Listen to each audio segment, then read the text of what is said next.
మీ ఇష్టమైన ప్రభాస్ గారిని కలిసే అవకాశం వచ్చిందా? ఎప్పుడు కలవలేదు సార్. ఇప్పుడు సందీప్ రెడ్డి వంగ ప్రొడక్షన్లో ఒక సినిమా చేస్తున్నారు కదా, మరి ఇప్పుడైనా వస్తుంది మరి.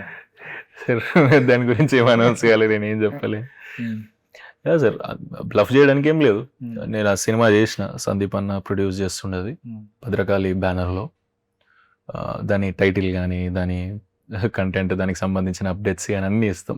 షూట్ కూడా అయిపోయింది మొత్తం, త్వరలోనే వస్తాయి అప్పుడు అప్డేట్స్. అంటే మాకన్నా ముందు మీకే స్పిరిట్ కి సంబంధించిన అప్డేట్స్ అన్ని తెలుస్తుంటాయి, కనీసం లీక్లైనా ఉంటాయేమో కదా. నేను ఇస్తే ఆ సినిమా నేను చేసిన సినిమా రిలీజ్ కాదు. లేదు సార్, స్పిరిట్ కూడా నాకు తెలిసి ఆ ఆఫీస్ ఎనర్జీ చూస్తుంటా కదా సార్ నేను రెగ్యులర్గా. నెక్స్ట్ లెవెల్ వైబుల్ ఉంటుందని నా feeling sir, as a Prabhas అన్న ఫ్యాన్.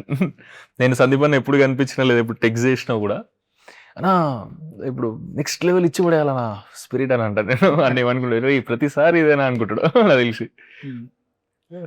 నేను హ్యాపీ బర్త్డే అని పెట్టినా కూడా హ్యాపీ బర్త్డే సందీప్ అన్న స్పిరిట్ ఇచ్చి పడేయాలన్నా, హ్యాపీ దివాళీ అన్నా స్పిరిట్ ఇచ్చి పడేయాలన్నా, అన్నీ ఇవే అవుతున్నాయి. కానీ ఇప్పుడు మాకన్నా ముందు మీకే లీక్లు బాగా తెలుస్తాయి. ఎగ్జాక్ట్ ఏదో న్యూస్ ఏదో చెప్తారు మీరు, మీ నుంచి ఏదో వినడానికి. నా దగ్గర ఏం లేదు సార్ నిజంగా. చాలా బ్యూటిఫుల్ గా నెక్స్ట్ లెవెల్ గా క్యాప్చర్ చేయబోతున్నారు అన్న అనేది తెలుసు. ఫస్ట్ లుక్ ఏమనిపించింది అంటే స్పిరిట్ ఫస్ట్ ఎక్స్ట్రాడినరీ అనిపించింది. అసలు మైండ్ బ్లాక్ అయిపోయింది ప్రభాస్ అన్నది ఫస్ట్ లుక్ చూసి.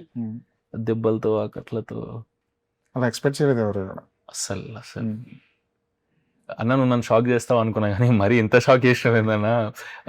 పోస్టర్ చూస్తే అది కూడా బ్యాక్ షాట్ ఇట్లా చూస్తే సీన్ కనబడుతుంది ఏదై ఉంటుందో ఏమై ఉంటుందో అని.